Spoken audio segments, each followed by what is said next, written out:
Magbibigay tayo ng herbal kasi may inuubo dito.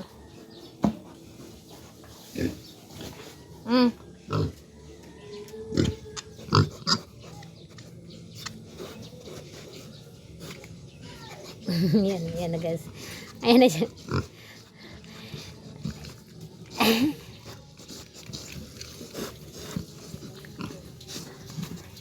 Oh, meron pa.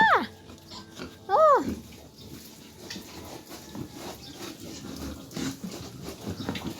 Gamot daw ito pang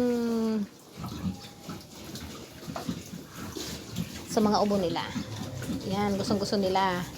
Oh, ayun.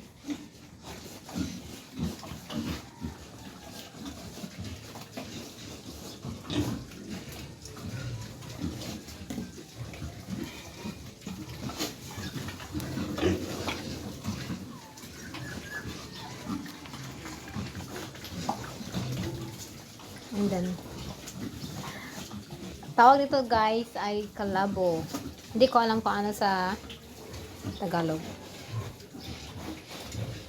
Guys, 2 months pa lang itong mga baby ko. Ito.